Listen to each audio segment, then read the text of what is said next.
समंदर का फासला है और शायद इसीलिए अमेरिका और इंडिया दोनों ही देशों का कल्चर और लाइफस्टाइल भी एक दूसरे से बिल्कुल ही अलग है। लेकिन क्या आप जानते हैं, कल्चर और लाइफस्टाइल के अलावा भी अमेरिका और इंडिया के घरों में भी एक दूसरे से काफी ज्यादा फर्क होता है और ये फर्क इतना ज्यादा होता है कि इसे जान के सच में आप भी हैरान हो जाएंगे। तो आइए जानते हैं कि अमेरिकन और इंडियन घरों में ऐसे क्या शॉकिंग डिफरेंसेस होते हैं। तो वीडियो को एंड तक जरूर देखना। Number 10, electricity switch boards. दोस्तों, आज के हाईटेक जमाने में इलेक्ट्रिसिटी तो हर जगह ही है, चाहे वो अमेरिका जैसी डेवलप्ड कंट्री हो या इंडिया जैसी डेवलपिंग कंट्री या कोई छोटा सा गांव हो। लेकिन क्या आपको पता है, जिन स्विच बोर्ड से हम इस इलेक्ट्रिसिटी का इस्तेमाल करते हैं वो अमेरिका और इंडिया में बहुत ही अलग होते हैं। दोस्तों, अमेरिका में स्विचेस के साथ कभी भी ऑन ऑफ का बटन नहीं दिया जाता है और तो और यहाँ पर स्विचेस की शेप भी कुछ इस तरह की होती है ताकि ऐसी शेप होने की वजह से बच्चे इसमें खेल खेल में उंगली वगैरह न डाल पाए। मतलब मोस्टली अमेरिकन घरों में बटन्स कम, स्विचेस ही ज्यादा दिखेंगे क्योंकि वहाँ बस लाइट्स या फैन के लिए ही सिंगल बटन लगे हुए होते हैं। वहीं इंडिया में हर स्विच के साथ ऑन ऑफ का बटन मिलता है। इंडिया के घरों में आमतौर पर एक कमरे में सिर्फ 1 या 2 ही स्विचेस लगाए जाते हैं। वहीं अमेरिका में हर एक रूम के अंदर लगभग 5 से 6 स्विचेस लगे होते हैं।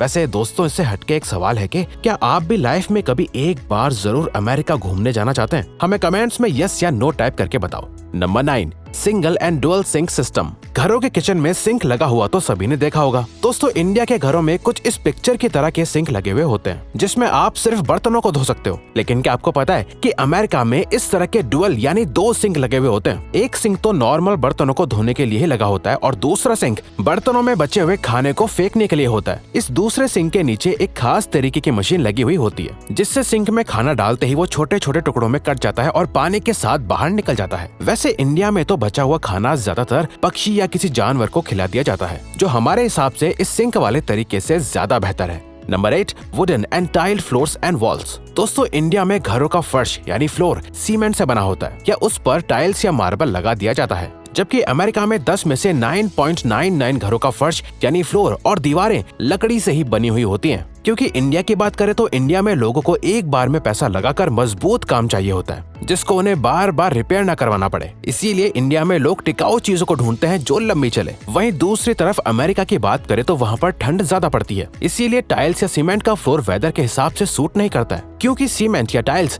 सर्दियों में और ज्यादा ठंडी हो जाती हैं, जबकि लकड़ियों के साथ ऐसा नहीं होता है। इसके अलावा अमेरिका में लकड़ियाँ बहुत सस्ती भी होती हैं, तो वुड का फ्लोर और दीवारें एक अच्छा और सस्ता ऑप्शन होता है। Number 7, terrace and sloped roof. India में जब तक घरों के ऊपर क्रिकेट खेलने, गर्मियों में रात को सोने और सर्दियों में धूप की गर्माहट लेने के लिए जगह न मिले, तब तक इंडियंस को सुकून नहीं मिलता। भले ही जगह कितनी भी छोटी क्यों ना हो, लेकिन छत हर घर के ऊपर होती ही है। लेकिन दोस्तों, क्या आप जानते हैं, अमेरिका में ज्यादातर घरों में छत होती ही नहीं है। बहुत ही कम घर ऐसे होते हैं जिनमें टेरेस यानी छत बनाई जाती है। इवन अमेरिका में ज्यादातर घरों की छत को इस तरह के स्लोप के साथ बनाया जाता है। दरअसल दोस्तों, छतों को ऐसा बनाने के पीछे भी खास पर्पस और रीजन होता है। अब क्योंकि इंडिया में कुछ पहाड़ी एरियाज में ही बर्फ पड़ती है, लेकिन अमेरिका के ऑलमोस्ट ज्यादातर एरियाज में हर साल 4 से 5 महीनों तक भारी बर्फबारी यानी स्नोफॉल होती है। और अगर ऐसे इलाके में फ्लैट टेरेस बनाए जाएंगे तो बर्फ घरों के ऊपर ही जमा होना शुरू हो जाएगी, जिससे घर के ढहकर गिर जाने का डर रहता है। और अमेरिका में घरों पर इस तरह का स्लोप और झुकाव होने की वजह से बर्फ छत पर जमा नहीं होती और नीचे गिरती रहती है। इंडिया में भी जहाँ बर्फ ज्यादा पड़ती है वहाँ ऐसे ही स्लोप बनाए जाते हैं और जहाँ बर्फ नहीं पड़ती वहाँ छत। वैसे अगर आपको वीडियो देखने में मजा आ रहा है तो दोस्तों, हमारे चैनल का एक एम है कि हमें जल्दी ही 100 के सब्सक्राइबर्स कंप्लीट करने हैं, तो प्लीज सब्सक्राइब करके हमारा ये एम अचीव